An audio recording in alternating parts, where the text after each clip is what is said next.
علیکم ورحمۃ اللہ وبرکاتہ۔ نحمده ونصلی ونسلم علی رسوله الکریم، اما بعد فاعوذ باللہ من الشیطان الرجیم، بسم اللہ الرحمن الرحیم۔ کل من علیہا فان وَيَبْقَى وَجْهُ رَبِّكَ ذُو الْجَلَالِ وَالْإِكْرَامِ۔ صدق اللہ العظیم۔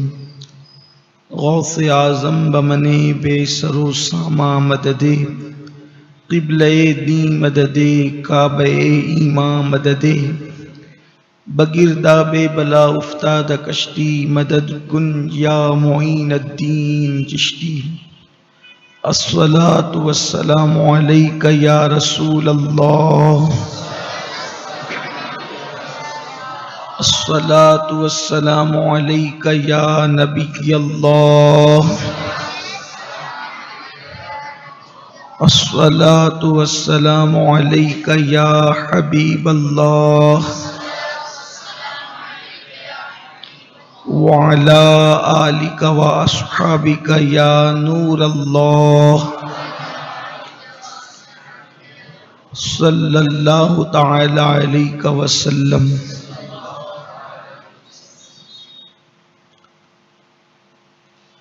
جیسا کہ گزشتہ سے پیوستہ ہفتے موت سے حشر تک کے سفر کی ایک تفصیل قسط وار شروع کی گئی تھی، تو جو اس سے پہلے کی ہفتہ وار محفل میں آپ نے سماعت کیا، اسی سلسلے کو اب آگے بڑھایا جاتا ہے۔ پچھلی محفل میں روح کے بارے میں اور انسان کے سفر کے بارے میں کچھ باتیں پیش کی گئی تھیں، اور آج موت سے متعلق کچھ بات۔ آپ نے سنا کہ زندگی روح اور جسم کی ملنے اور اس کے اجتماع کا نام ہے، اور موت روح کے نکل جانے کا نام۔ روایتوں میں آتا ہے کہ اللہ نے جب موت کو پیدا کیا تو اس کی جو شکل ہے، موت کی جو شکل ہے وہ مینڈے کی طرح ہے۔ مینڈا دیکھا ہے؟ موت کی شکل مینڈے کی طرح ہے، مینڈا نہیں ہے لیکن مینڈے کی طرح ہے، اور اس کا ایک ہاتھ عرش کے نیچے ہے اور دوسرا ہاتھ اس کا تحت الثری میں ہے، اور ایک مشرق کی جانب ہے اور ایک مغرب کی جانب۔ ہر انسان کی موت اس کو 3 مرتبہ ایک دن میں دیکھتی ہے۔ حضرت ملک الموت ہر انسان کا چہرہ ایک دن میں 3 مرتبہ دیکھتے ہیں۔ جب تک انسان کا رزق، کھانا پانی باقی رہتا ہے تب تک انسان جیتا ہے، اور جب اس کا رزق ختم ہو جاتا ہے تو پھر وہ یہاں سے چلا جاتا ہے۔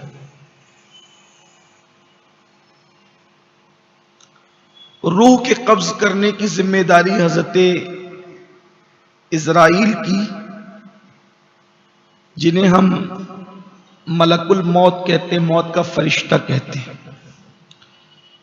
جب عزرائیل کسی کی روح نکالتے ہیں تو لوگ روتے ہیں، تو وہ میت کے گھر کے دروازے کو پکڑ کر کہتے ہیں کہ میں نے کوئی ظلم نہیں کیا، میں نے کوئی قصور نہیں کیا، نہ میں نے تمہاری میت کے حصے کا کھانا کھایا نہ تمہارے حصے کا کچھ کھایا، وہ تو کھاتے پیتے ہی نہیں ہیں۔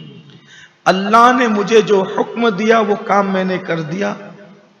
حدیث پاک میں آتا ہے کہ ملک الموت جاتے جاتے یہ جملہ کہتے ہیں کہ جیسے میں نے آج اس کی روح نکالی ہے ویسے میں تم سب کی ایک کے بعد ایک باری باری روح نکالوں گا اور تمہارا گھر بالکل ویران ہو جائے گا۔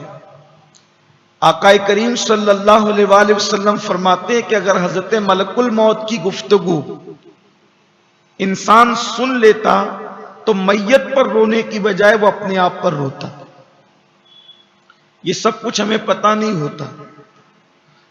اب جو عنوان اصل آج کا ہے وہ یہ ہے کہ موت کے وقت سب کو تکلیف ہوتی، کوئی آسانی سے نہیں مرتا۔ یہ جو ہم دیکھ رہے ہوتے ہیں نا کہ انسان آسانی کے ساتھ بالکل آرام سے پڑا ہوا ہوتا ہے، پرسکون ایک دم، وہ کوئی سکون نہیں ہوتا۔ مرنے سے پہلے اس کے جسم کو فرشتے باندھ دیتے ہیں اور اس کی آواز چلانے کی ختم کر دی جاتی ہے، طاقت۔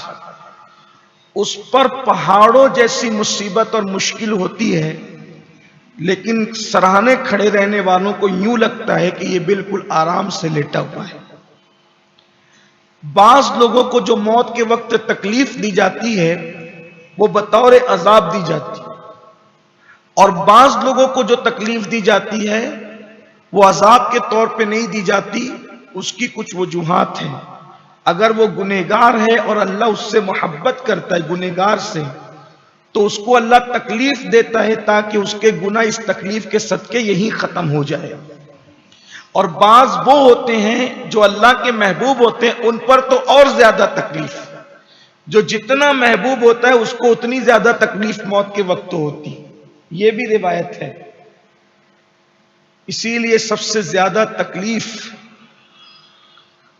اگر دنیا سے جاتے وقت کسی کو ہوئی ہے تو ہم سب کے آقا و مولا خاتم النبیین صلی اللہ علیہ وآلہ وسلم کو ہوئی ہے۔ اس لیے کہ انبیاء کرام کو جو بخار آتا ہے وہ عوام سے زیادہ آتا ہے۔ اللہ کے رسول علیہ الصلوۃ والتسلیم فرماتے ہیں اللہ کی آزمائش سب سے پہلے انبیاء پر، اور پھر جو انبیاء کے جتنے قریب ہوتے ہیں ان پر زیادہ آزمائش ڈالی جاتی ہے۔ تو موت کی تکلیف ہر ایک کے لیے عذاب نہیں ہے، کچھ لوگوں کے لیے رحمت ہے، کچھ لوگوں کے لیے بلندی درجات کا ذریعہ ہے۔ ام المومنین سیدہ عائشہ صدیقہ فرماتی ہیں کہ حضور علیہ السلام کے وصال سے پہلے میں جلدی اور آسانی کی موت کو اچھا سمجھتی تھی، لیکن جب میں نے اللہ کے رسول علیہ السلام کو دنیا سے جاتے وقت تکلیف میں دیکھا، پھر اس کے بعد میں کبھی کسی کی آسانی کی موت پر میں نے کبھی رشک نہیں کیا۔ کئی تقریروں میں موقع آیا تو ہم نے گفتگو کی حضور کے دنیا سے جانے کا معاملہ، لیکن چونکہ یہ قسط وار سلسلہ ہے تو میں تھوڑا اشارہ آپ کو دینا چاہتا ہوں۔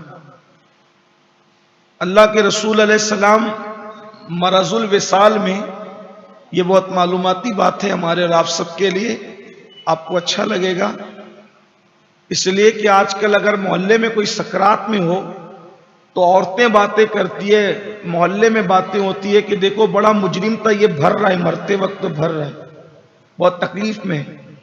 ایسا نہیں کہنا، اس لیے کہ اس کی تکلیف اس کے گناہوں کا کفارہ بن رہی ہے، اور اگر نیک ہے تو اس کے درجات کا سبب بن رہی ہے۔ اللہ کے حبیب علیہ السلام مرض وصال میں کل کم و بیش 16 دن رہے۔ حضور علیہ السلام 16 دن تک بیمار رہے۔ ماہ سفر میں اللہ کے حبیب علیہ السلام کی بیماری شروع ہوئی، اور ربیع الاول شریف کے پہلے ہفتے میں اللہ کے حبیب صلی اللہ علیہ وآلہ وسلم دنیا سے تشریف لے گئے۔ اب اس پر میں کوئی بحث نہیں کرنا چاہتا کہ حضور علیہ السلام کا وصال کس تاریخ کو ہوا، یہ نہیں کہنا چاہتا، یہ ہم ربیع الاول شریف میں اس پر کبھی گفتگو کریں گے۔ لیکن آقا کریم صلی اللہ علیہ وآلہ وسلم کا وصال ربیع الاول شریف کے پہلے ہفتے میں ہوا. سفر کے اندر بیماری شروع ہوئی اور ہر دن بیماری بڑھتی گئی. حضور علیہ السلام کے مرض وصال کا جو پہلا دن تھا جس میں بیماری کا آغاز ہوا وہ درد سر سے شروع ہوا. حضور علیہ السلام کو مرض وصال کا پہلا جو حاضری تھی موت کی وہ درد سر سے شروع ہوئی. پھر اس کے بعد بخار کی کیفیت اور پھر بیماری اس حد تک بڑھی کہ اللہ کے حبیب علیہ الصلوۃ والتسلیم بتقاضے بشریعت چل نہ سکے. تو ایک مقام ایسا بھی آیا کہ اپنے دو اصحاب کے کندھوں پر ہاتھ رکھ کر حضور علیہ السلام جب مسجد میں تشریف لے جاتے تو حضور علیہ السلام کے پیر زمین سے مس ہو کر کے مسجد میں جا رہے ہوتے. اس شان سے بھی اللہ کے رسول علیہ السلام مسجد میں تشریف لے گئے. اور پھر جو آخری دن تھا مرض وصال کا, جس دن اللہ کے حبیب علیہ السلام نے پردہ فرمانا تھا, وہ پیر کا دن تھا. تاریخ میں اختلاف ہے لیکن دن پر پوری امت کا اتفاق ہے, وہ دوشنبے کا دن تھا, پیر کا دن تھا. تو اللہ کے حبیب علیہ السلام پر بخار کی کیفیت اتنی تھی کہ حضور علیہ السلام پر ٹھنڈے پانی کی جو برتن تھے وہ لا کر رکھے گئے تھے. حضور علیہ السلام اس ٹھنڈے پانی میں اپنا ہاتھ ڈالتے تھے اور منہ پہ ملتے تھے اور کہتے تھے موت کی سختی بہت زیادہ ہے, موت کا جام بہت تلخ ہے. یہاں پر میں ایک بات آپ سے عرض کروں گا. ہم بہت شاعری کرتے ہیں, اچھی چیز ہے کہ موت کے وقت ایسا کریں گے اور یہ ہوگا اور یہ ہوگا, لیکن شاعری اپنی جگہ ہے اور حدیث کے حقائق اپنی جگہ ہے. آپ مجھے بتائیں, جس کی خاطر کائنات بنایا, جس کی خاطر عالم کو سجایا, جس کی خاطر جنت بنائی, جس کا انکار کرنے والوں کے لیے جہنم کا عذاب تیار کیا, جس کو اپنا محبوب بنایا, اپنا مطلوب بنایا, جس کے دیدار کے خود طالب ہوئے, جس کو معراج کا دولہا بنا کر لامکاں کی بلندیوں پہ بلایا, جس کی رضا کو اپنی رضا, جس کی محبت کو اپنی محبت, جس کی اطاعت کو اپنی اطاعت, جس کی نافرمانی کو اپنی نافرمانی قرار دیا. جب وہ محبوب دنیا سے جا رہے ہیں تو خود ٹھنڈے پانی میں ہاتھ رکھ کر کے چہرے پہ ملتے اور کہتے ہیں موت کی تکلیف بہت سخت ہے,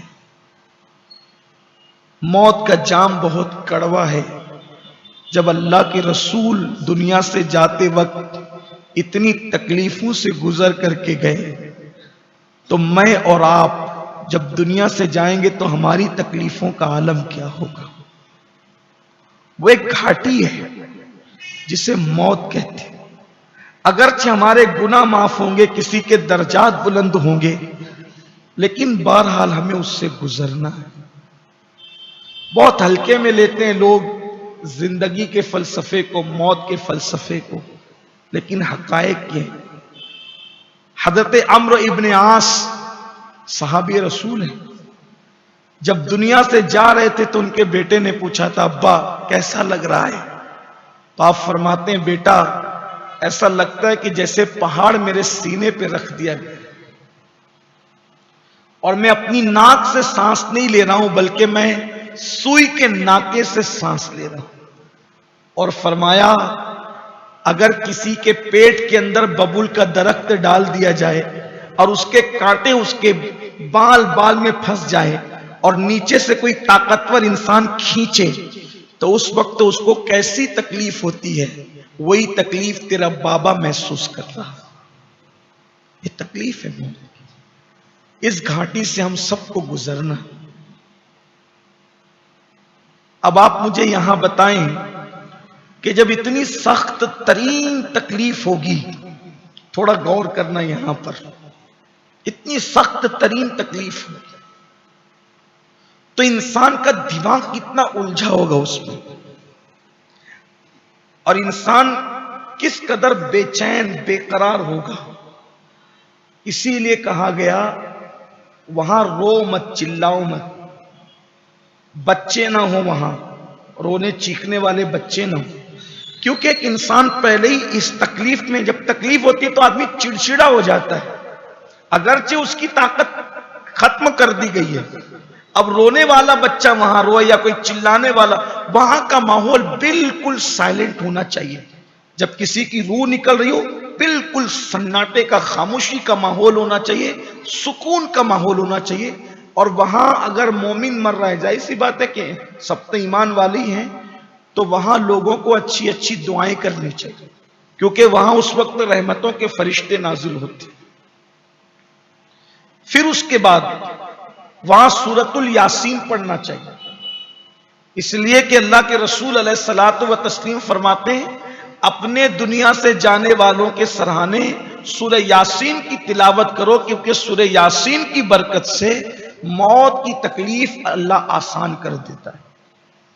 اسی طرح سورہ رعد، اس کی تلاوت کرنا بھی مستحب ہے۔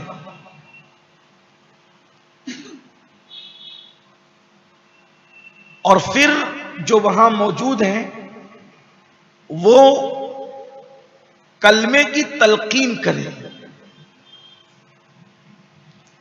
اب کلمے کی تلقین کرنے میں بھی لوگ جہالت کرتے ہیں، اس کو ہاتھ لگا لگا کر کے وہ محلے کی بڑی بوڑھی عورتیں آتی ہے اور وہ کہتے ہیں کلمہ پڑھو، کلمہ پڑھو، کلمہ پڑھو، جو آتا ہے بولتا کلمہ پڑھو۔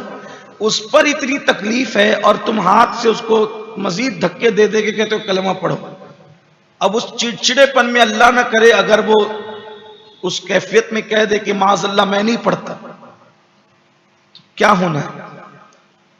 حالانکہ اس وقت معاذ اللہ اگر کوئی کلمے کا انکار کر دے اس تکلیف میں، تو احناف کے نزدیک اس پر حکم کفر نہیں ہے، اس کو کافر نہیں کہا جائے، لیکن ایسا نہیں کرنا چاہیے۔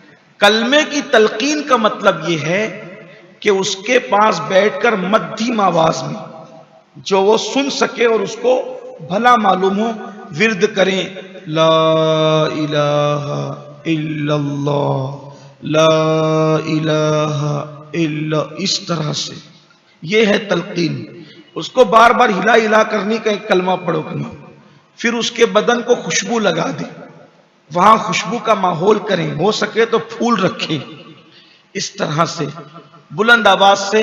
بلند آواز سے بھی مراد یہ کہ وہی جو کہ بار نہ ہو، اس لیے کہ جس دن سر میں درد ہو اور کوئی ہمارے پاس چلائے تو کیسے آدمی چڑچڑا ہوتا ہے، بخار ہو تو بھی اس کے پاس کوئی چلائے تو چڑچڑا ہوتا ہے۔ ارے اگر مقرر خطیب صاحب جا رہے ہوں اور نعرہ لگانے والی پبلک اس کے کان کے پاس نعرہ لگا دے تو بھی گرا گزرتا ہے، تکلیف ہوتی ہے، یہ چیز ہوتی ہے۔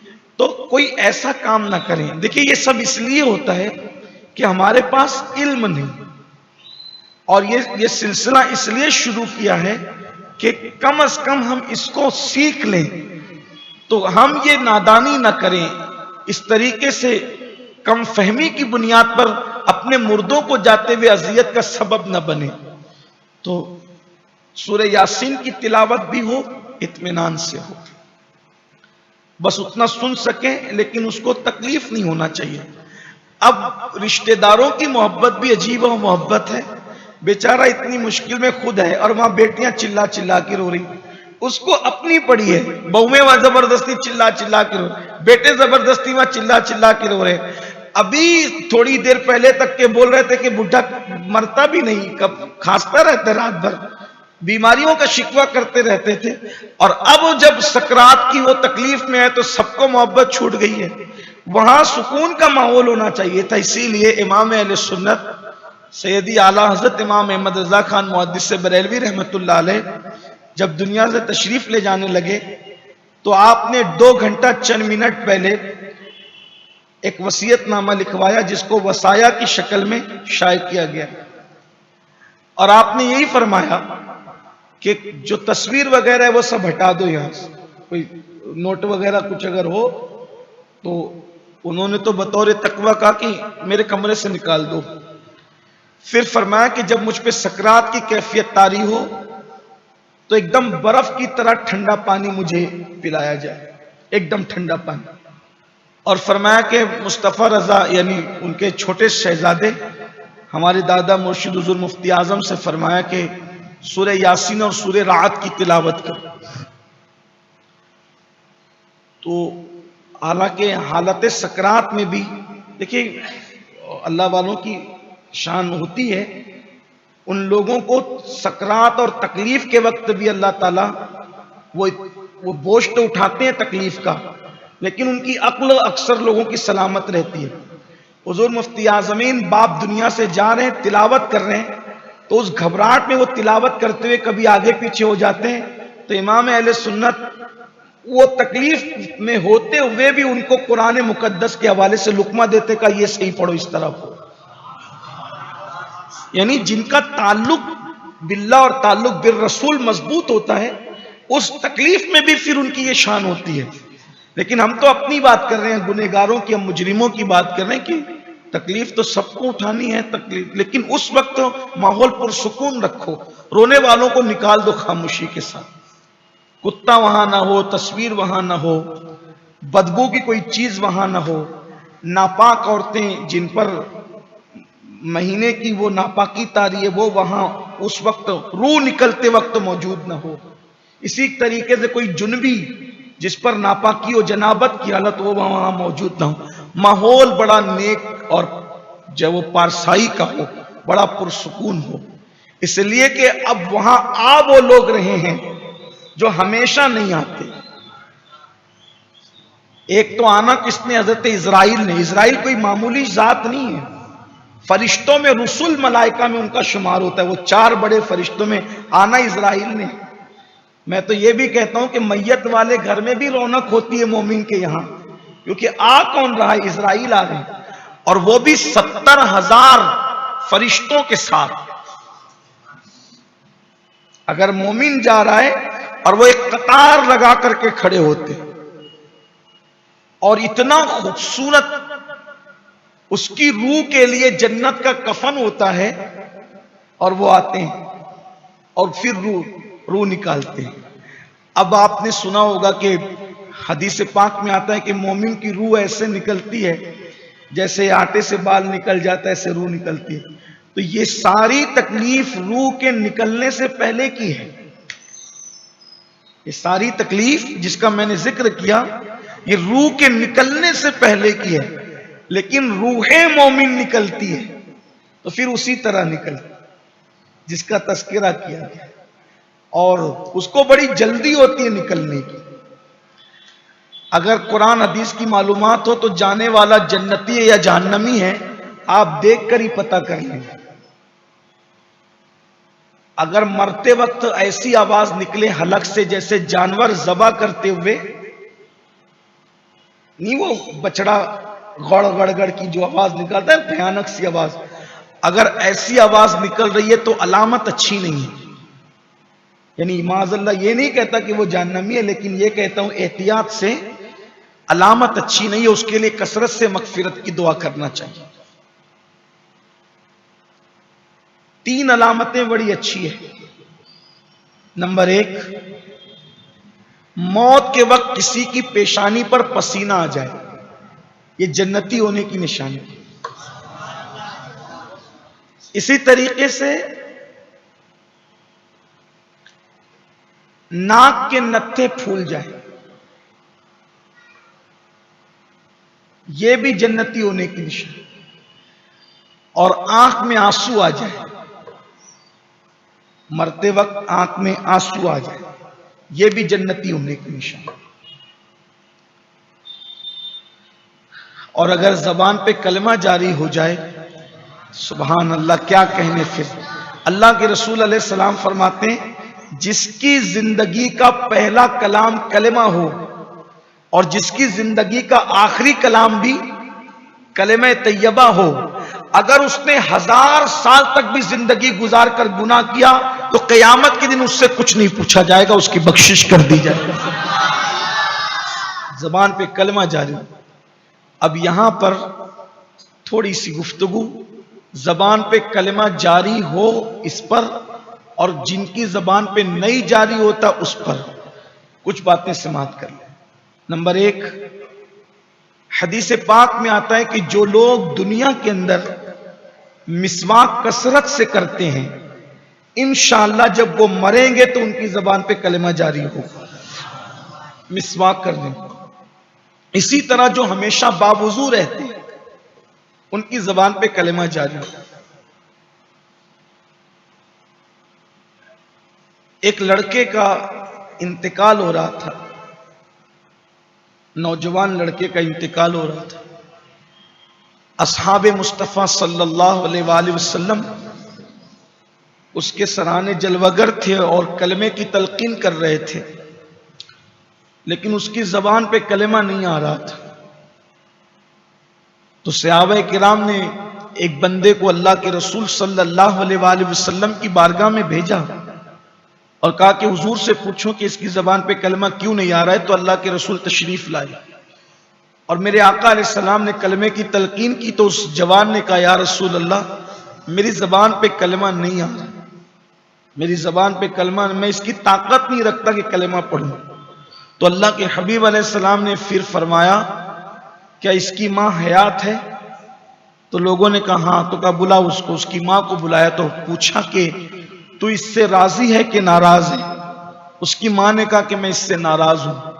تو آقا کریم صلی اللہ علیہ وآلہ وسلم نے فرمایا اگر میں آگ جلاؤں اور تیرے بیٹے کو اس میں زندہ ڈالنے کی بات کروں تو بول کیا تو اس کو معاف نہیں کرے گی؟ اس کی یا رسول اللہ میں بالکل معاف کر دوں گی. تو فرمایا پھر معاف کر دے مجھے اور اللہ کو گواہ بنا کر. اس خاتون نے کہا کہ میں نے آپ کو اور اللہ کو گواہ بنا کر کے اپنے بیٹے کی غلطی کو معاف کر دیا. ادھر اس کی ماں نے اس کو معاف کیا. آقا نے فرمایا کلمہ پڑھ، تو اس نے کلمہ پڑھا لا الہ الا اللہ محمد الرسول اللہ، اور اس کی روح نکل گئی. اللہ کے حبیب علیہ السلام نے فرمایا اللہ نے میرے صدقے اس کو جنت عطا فرما دی. اس سے پتہ چلا کہ جو ماں باپ کا دل دکھاتے ہیں ان کی زبان پہ مرتے وقت کلمہ نہیں آئے گا. وہ کلمہ پڑھنے کی قدرت نہیں رکھیں گے، طاقت نہیں رکھیں گے. آج بہت سے لوگ جب گھر کے باہر نکلتے ہیں تو ان کی گفتگو اتنی میٹھی، اتنی خوبصورت، ایسے بنا بنا کے الفاظ بولیں گے، اور جب گھر میں جائیں گے تو ماں باپ کا دل چھلنی کرتے، ماں باپ کا دل دکھاتے ہیں. یاد رکھیے جس سے ماں باپ ناراض ہیں، کلمہ تو اپنی جگہ. بہت سارے لوگ ایسے کہ جو مسلمان مرتے ہیں لیکن کلمہ نہیں آتا، ان کی زبان پہ نہیں آتا، پھر بھی مسلمان مرتے ہیں. لیکن جو ماں باپ کو ستاتے ہیں، ڈر ہے کہ وہ مریں گے تو کافر ہو کے مریں گے، اس لیے ماں باپ کا دل نہ دکھاؤ. نمبر 2 یہ بھی سن لیں کہ جو لوگ غسل جنابت میں ٹال مٹول کرتے ہیں، دیر سے کرتے ہیں غسل جنابت، ڈر ہے کہ جب وہ مریں گے تو کافر ہو کے مریں گے. اسی طرح سے جو لوگ اذان کی آواز سن کر کے دنیا کی باتیں کرتے ہیں، بک بک کرتے ہیں، چپ نہیں ہوتے اذان کی آواز سن کر، اس کا جواب نہیں دیتے، بے توجہی کرتے ہیں. حدیث پاک میں آتا ہے کہ ڈر ہے کہ مریں گے تو کافر ہو کر مریں گے. اس لیے اذان کی آواز سنو، پہلی مرتبہ جو اذان کی آواز کان میں آئے چپ ہو جاؤ، خاموش ہو جاؤ. کتنی بھی اہم بات چل رہی ہو چھوڑ دو وہیں پر، اس کا پہلے جواب دے دو. اذان 2 سے 3 منٹ کے اندر ہو جاتی ہے. اگر 2-3 منٹ کوئی بات ہم روک لیتے ہیں، رک جاتے ہیں، تو آخر کون سا ہمارا نقصان ہوتا ہے؟ اذان کی ناقدری مت کیجیے. اذان کا جواب دینا تاکیدی سنتوں میں سے ایک سنت ہے. بعض فقہا نے تو اس کو واجب تک قرار دیا ہے. لیکن میں دیکھ رہا ہوں کہ دنیا دار تو دنیا دار، مجرم لوگ تو مجرم لوگ، دیندار طبقے کو بھی دیکھتا ہوں کہ مسجد میں بیٹھ کر اذان سنتے ہیں لیکن ان کی زبان بک بک کر رہی ہوتی ہے، اس کا جواب نہیں دیتے. مجھے یہاں پر ایک بات یاد آئی. مغل بادشاہوں میں ایک بادشاہ ہے جس کو دنیا ہمایوں کے نام سے جانتی. دیکھیے مغلوں نے یا بادشاہوں نے جو غلط کیا ہم اس کی تائید نہیں کرتے. ہم کون اور ہم کیوں کسی کی تائید کریں؟ لیکن اگر بادشاہوں نے کچھ اچھا کیا ہے تو اس کا تذکرہ ہونا چاہیے. لوگوں نے کیا کیا؟ خدا جانے کیوں بادشاہوں کو اتنا برا بنا کر کے پیش کیا کہ ایسا لگتا ہے کہ جیسے ساری گندگی بادشاہوں میں ہی تھی، اور اس کا ناجائز فائدہ اہل شرک نے اٹھا کر پھر تو ہماری تاریخ ہی کو بالکل پوتنا شروع کر دیا. اسی لیے میں نے کل لوگوں سے کہا، غیروں سے سنا تم نے، غیروں سے کہا تم نے، کچھ ہم سے کہا ہوتا، کچھ ہم سے سنا ہوتا. اپنی تاریخ اپنے علماء سے سنو، اپنی تاریخ اپنی کتابوں میں پڑھو. فلم دیکھ کر اور سیریل دیکھ کر اسلامی تاریخ کو سمجھنے کی ضرورت نہیں ہے. ہمایوں بادشاہ تھا، ہمایوں کی عادت تھی کہ اگر اذان ہوتی، اذان کی آواز ان کے کان میں پہنچتی تو ہمایوں جہاں ہوتے، اگر جا رہے ہوتے تو وہیں کھڑے ہو جاتے. ہمایوں کی عادت تھی، بادشاہ ہو کر اس کو اذان کا اتنا خیال تھا، اگر وہ کہیں جا رہے اور اذان کی آواز ہے تو وہیں رک جائیں، اور جب تک اذان مکمل نہ ہو جائے اور اذان کا جواب نہ دے لے وہ آگے نہیں بڑھتے تھے. اللہ کی شان ہے، جو اللہ کے ذکر کی تعظیم کرے پھر قدرت اس کو رسوا تھوڑی کرتی. ایک بشر حافی اگر بسم اللہ کو اٹھا کر کے بلندی پہ رکھ دے تو اس سے ان کو ولایت مل جاتی ہے. اللہ کے ذکر کی بڑی شان ہے. اور ایک بات یاد رکھنا، اگر کوئی ذکر بہت زیادہ نہیں کرتا اپنی جگہ، لیکن ذکر کم کرتا ہے مگر ذکر اللہ کا ادب زیادہ کرتا ہے، تو بہت سی چیزیں ایسی ہیں کہ درجنوں سال کی، ہزاروں سال کی نفل عبادتوں سے جو مرتبے نہیں ملتے وہ ادب اور تعظیم کی وجہ سے ملا کرتے. ادب کا بہت بڑا مقام ہے. تو ہمایوں کی عادت تھی کہ وہ اذان کو کبھی بھولتے نہیں تھے اور اذان کی کبھی اس پہ بے توجہ ہی نہیں کرتے تھے. ایک دن ایسا ہوا کہ وہ اپنے محل کا زینہ اتر رہے تھے، محل کا زینہ اتر رہے تھے، ان کے ہاتھ میں عصا تھا. مومن کے لیے اللہ کے رسول علیہ السلام فرماتے ہیں مومن کے ہاتھ میں جب عصا ہوتا ہے تو شیطان اس کے قریب نہیں آتا. عصا کی بھی بڑی فضیلت ہے، اس لیے اس دور میں علماء، بادشاہ، سادات، صلحاء اپنے ہاتھوں میں عصا رکھتے تھے. اب لوگ مجبوری کی بنیاد پہ رکھتے ہیں، لوگ اس وقت تو سنت کی وجہ سے رکھتے. میں تو کہتا ہوں کہ اس سنت کو بھی زندہ کیا جائے. عصا رکھو اپنے پاس، لکڑی کا نہیں، اسٹیل کا رکھو کیونکہ حضور کی سنت ہے. لوہے کا رکھو، حضور کی سنت ہے. اور آقا علیہ السلام فرماتے ہیں کہ عصا جس مومن کے پاس اس سے شیطان دور بھاگتا ہے. عصا کی بڑی برکت ہے. ہر نبی نے عصا رکھا، کوئی نبی ایسا نہیں ہوا کہ جس کے پاس عصا نہ ہو. ہم بہت ساری سنتوں کو مس کر رہے ہیں. یہ سنت بھی جوانی میں، سفر میں تو خاص رکھو عصا اپنے پاس. رسول اللہ کی سنت ہے اور اللہ کے رسول علیہ السلام نے فرمایا من تمسک بسنتی عند فساد امتی فلہ اجر 100 شہید، کہ جب میری سنت مٹ رہی ہو اس وقت جو میری سنت کو زندہ کرے گا اللہ تعالیٰ اس کو 100 شہیدوں کا ثواب عطا فرمائے.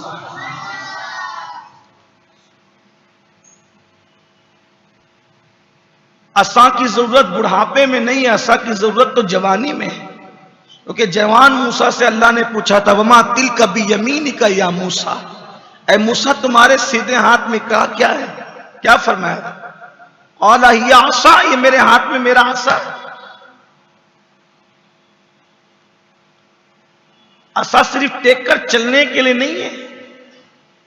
حضرت موسیٰ علیہ السلام سے پوچھا تھا کہ آپ کے ہاتھ میں کیا ہے، تو انہوں نے کہا تھا عصا ہے، اور پھر کہا تھا کہ میں اس سے ٹیک لگاتا ہوں، یعنی میرا عصا میرے ٹیک لگانے کے بھی کام آتا ہے. درختوں کے پتوں کو جھاڑتا ہوں، درختوں کے پتوں کو جھاڑنے کے لیے بھی کام آتا ہے.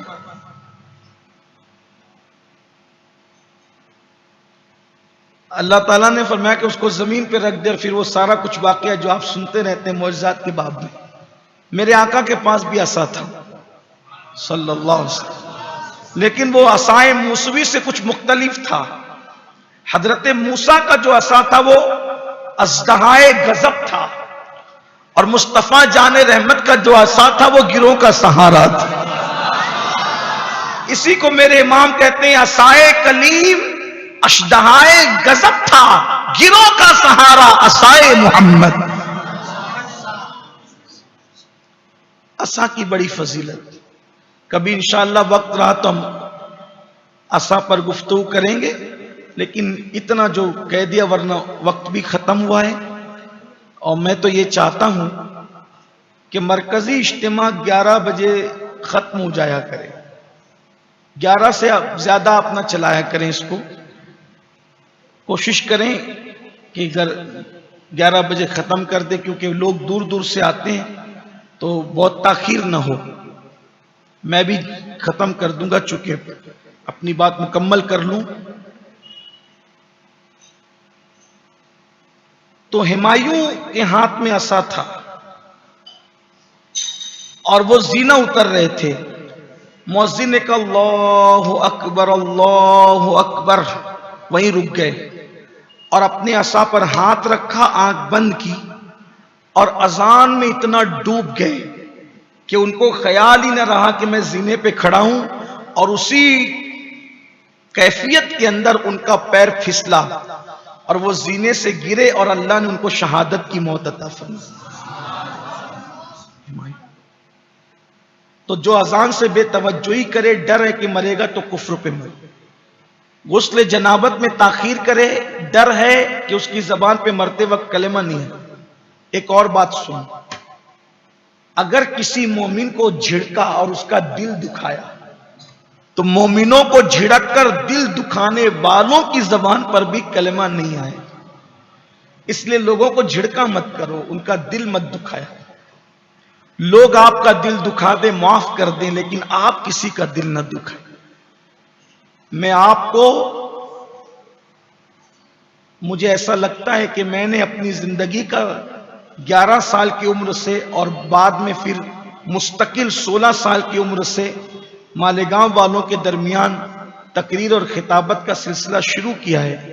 لیکن میں آج آپ سے کہتا ہوں کہ اگر پوری زندگی کوئی چیز گانٹ باندھ کر کے رکھنے کی ہے میری باتوں میں سے، میری کیا بات ہے، میری اوقات بھی کچھ نہیں، میں تو بزرگوں کی باتیں ہیں. اپنے دل کی تختی پر 24 گھنٹہ اس بات کو تازہ رکھیے کہ آپ نے بڑے سے بڑا نقصان اٹھا لینا ہے لیکن کبھی کسی کا دل نہیں دکھانا. اس لیے کہ جو لوگوں کا دل دکھائے گا مرتے وقت اس کی زبان پہ کلمہ نہیں آئے. میرے عزیز، صرف نماز، روزہ، داڑھی، حج، زکوٰۃ یہی کافی نہیں ہے، اس کے علاوہ بھی کچھ چیز اور ہے. لوگوں کو جھڑکنا، لوگوں کا دل دکھانا، لوگوں کے دلوں کو تکلیف پہنچانا. اسی طریقے سے جو لوگوں سے حسد رکھتے ہیں مرتے وقت ان کی زبان پہ بھی کلمہ نہیں ہے. ایک اور بات بہت اہم یاد آ گئی، جو نماز کی حالت میں رکوع کرتے ہیں تو رکوع وہ اونٹ کی طرح کرتے ہیں. جیسے اونٹ کیسے ہوتا ہے ایسے اس کی پیٹھ کیسے ہوتی، تو ڈر ہے کہ ان کی زبان پہ بھی مرتے وقت کلمہ نہیں ہے. ان کو چاہیے کہ جب وہ رکوع کرے تو بالکل پیٹھ کو سیدھی کرے، ایک دم سیدھی، اور سر اور پیٹھ بالکل برابر ہونی چاہیے. وہ جو ایسے کوہان کی طرح وہ پیٹھ نکل آتی ہے تو وہ نہیں ہونا چاہیے. اس سے بھی ڈر ہے کہ مرتے وقت زبان پہ کلمہ نہیں آئے گا. یہ چند چیزیں تھی جو تذکرہ کر دی گئی، اور ابھی یہ عنوان ہنوز باقی ہے کہ موت کے وقت تکلیف کیسے ہوتی ہے مزید، اور پھر روح کیسے نکلتی ہے، اور پھر روح اپنا سفر کیسے شروع کرتی ہے. انشاءاللہ آئندہ ہفتے ہم اس پر گفتگو اللہ کی توفیق سے کریں گے اور آپ انشاءاللہ سماعت کریں گے.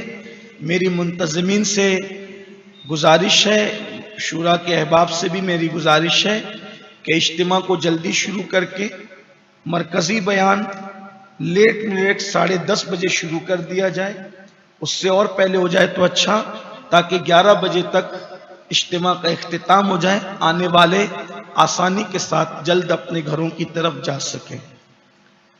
آئندہ جمعہ کو بھی ایسی اجتماع ہوگا، لیکن جمعہ سے پہلے جو جمعرات کا دن ہوگا یعنی 16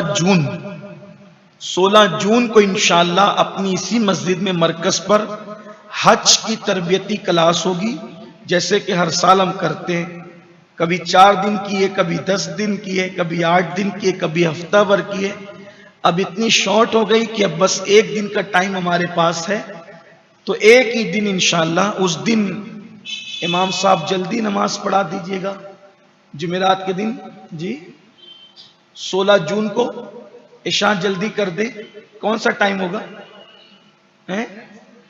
نہیں ہوگا، اچھا 9 بجے جماعت ہوگی انشاءاللہ، اور اللہ نے چاہا تو کوشش کی جائے گی کہ 11 بجے وہ محفل بھی ختم ہو جائے، یعنی کہ حج کا پورا طریقہ، عمرہ کا پورا طریقہ، جو آپ کے تعلقات میں حج کو جا رہے ہیں ان کو آپ بولیے، کہیے کہ وہ حضرات تشریف لائیں، آسان زبان میں آپ کو حج سکھا دیا جائے گا، اور جو جا رہے ہیں ان کو تو آپ کو لانا ہی ہے، لیکن اگر اللہ نہ کرے آپ نہیں جا رہے ہیں تو آپ بھی آئیے گا، سیکھ کے رکھو، سیکھا ہوا علم کام آتا ہے، ٹھیک ہے۔ میں لوگوں کو کہتا ہوں پتہ نہیں بلاوا کب آ جائے، ان کی اپنی مرضی کی بات ہے، بلاوا کب آ جائے۔ جب ہم نے 2003 میں پہلی مرتبہ حج تربیتی کلاس شروع کی تھی تو میں نے حج نہیں کیا تھا، 8 یا 10 دن کی وہ کلاس تھی، اس وقت تبلیغی دوروں کی اتنی مصروفیات نہیں ہوا کرتی تھی، تو کلاس شروع کی لیکن میں نے حج نہیں کیا تھا، چونکہ ضرورت محسوس ہو رہی تھی، بڑوں کا پریشر تھا کہ کی جائے، کچھ ایسے لوگ حج کو جا رہے تھے، تو ان لوگوں کا کہنا تھا کہ بھئی ہم نے تو حج سیکھنا ہے اپنے ہی لوگوں سے، کسی اور کے پاس جا کے ہم نے حج سیکھنا نہیں ہے، تو شروع کی۔ اب جتنا لوگوں کی خدمت کر سکتے تھے کی، جتنے مسائل پڑھ سکتے تھے پڑھے، سمجھا سکتے تھے سمجھائے، اور کلاس میں آخری دن پھر یہ ہوا کہ بھئی آپ جا رہے ہو، ہم لوگوں کے لیے دعا کرنا، اور پھر ابھی حج کو 8 سے 10 دن بچے تھے کہ مجھے اطلاع ملی کہ میں نے بھی حج کو جانا اسی سال، اور الحمدللہ میری حاضری ہو۔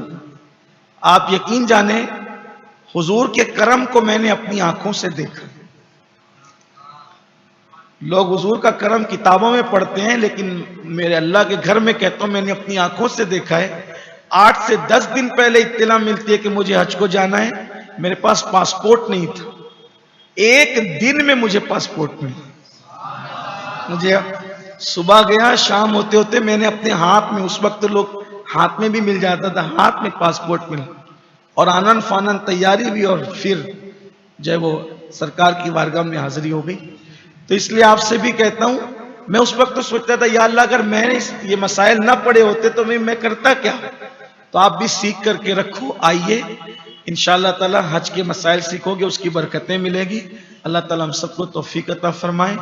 اور کل انشاءاللہ سنیچر ہے اور غالباً 11 تاریخ ہے، تو کل عملنیر میں بلبل باغ مدینہ الحاج قاری محمد رضوان خان صاحب تشریف لا رہے ہیں، اگر آپ کے پاس وقت ہو تو آپ بھی وہاں تشریف لے چلیں، فقیر خود بھی جانے والا ہے، اور بھی احباب جا رہے ہیں، انشاءاللہ تعالی آپ کے پاس وقت ہو تو، بہت دن ہو چکے قاری صاحب سے ہم نے بہت اطمینان سے نعتیں نہیں سنی، وہاں انشاءاللہ یہ موقع ہوگا۔ اللہ تعالی ہم سب کو توفیق عطا فرمائے۔ گفتگو کے درمیان اگر کوئی غلطی ہو تو اللہ تعالی معاف فرما دے، اور اللہ ہم سب کا خاتمہ ایمان پر فرمائے، کلمہ پڑھتے پڑھتے فرمائے، اور اللہ تعالی ہمیں مدینہ منورہ میں خیر سے ایمان پر موت نصیب فرمائے۔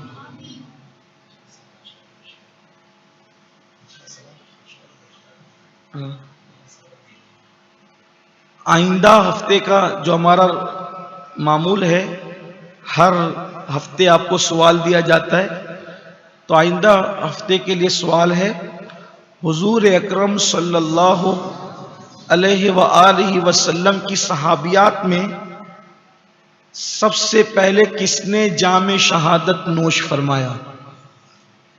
حضور کی صحابیات میں سب سے پہلے کون سی صحابیہ شہید ہوئی؟ سب سے پہلے شہید ہونے والی صحابیہ کون تھی؟ ان کا نام آپ کو بتانا ہے، ٹھیک ہے؟ یہ صحیح جوابات جو آئے ہیں ان میں سے مریم شفیق انصاری آئیں اور اپنا انعام لے کر ہے یہاں پر؟ اچھا ماشاءاللہ۔ قاری رضوان صاحب اٹھ کر، قاری رضوان نوری دے دیں۔ فیاض الدین شرف الدین پاک پنجتن چوک، ماشاءاللہ۔ شہزاد بھائی آپ دے دیں۔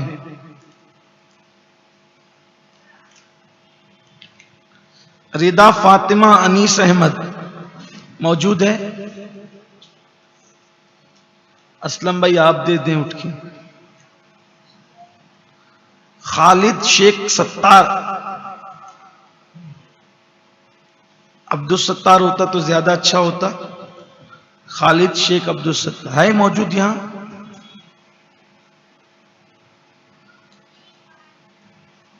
نہیں ہے؟ معین شیخ فیروز،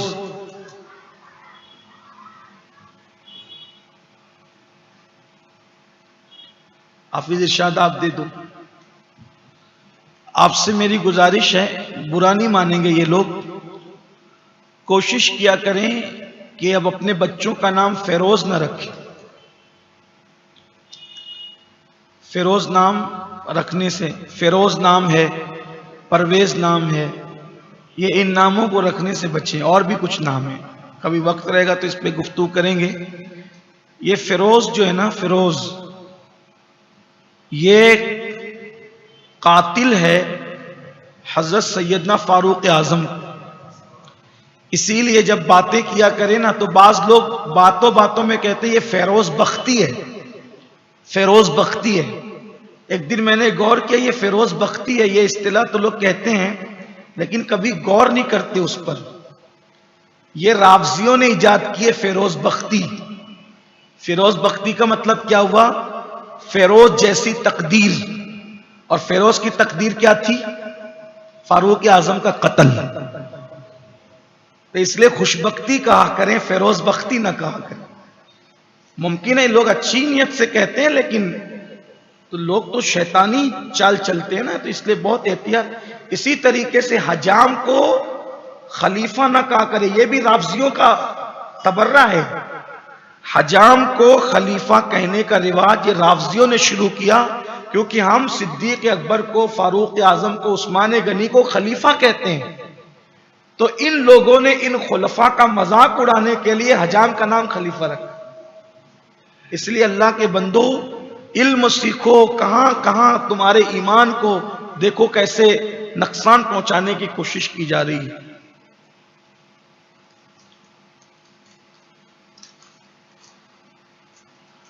ارشد خان کیا ہے؟ ارشد خان ہے کیا؟ ہندی میں ماشاءاللہ۔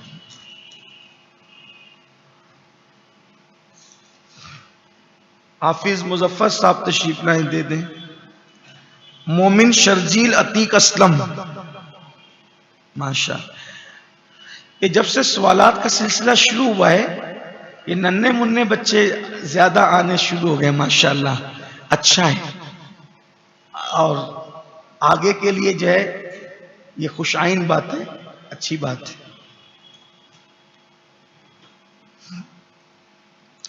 حافظ مقیم آ کر وہ دے دیں اس بچے کو۔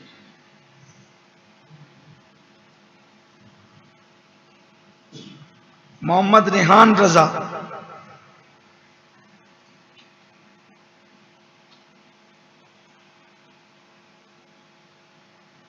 علامہ حسین نجمی صاحب، کیا تھا آج کا انعام؟ کچھ بتائیں تو تاکہ لوگوں کا ذوق اور بڑھے۔ نہیں انعام کیا دے رہے ہیں آج؟ بوائل سیٹ، ماشاءاللہ بوائل سیٹ دیا جا رہا ہے آج عشرہ مبشرہ کا صدقہ ہے. محمد ہاشم ابن رئیس احمد راجہ نگر.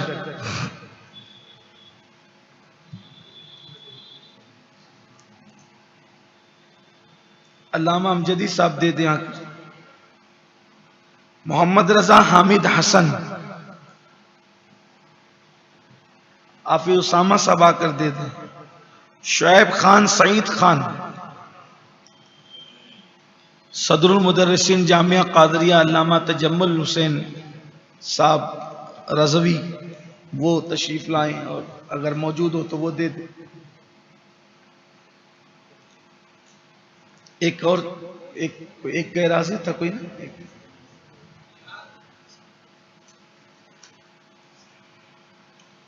محمد ارشاد اشرفی ناک چھاپ. حضرت علامہ غفران صاحب آ کر تشریف لائیں اور ان کو دے دیں. آئندہ ہفتے کا سوال اور چیز ایک اور چیز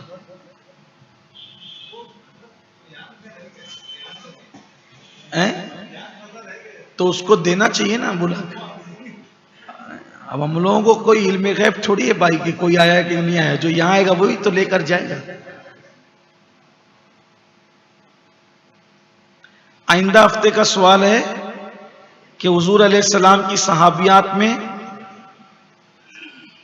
وہ کون صحابیہ ہے جس کو سب سے پہلے شہید ہونے کا شرف حاصل ہوا. انشاءاللہ تعالی. السلام علیکم ورحمۃ اللہ وبرکاتہ.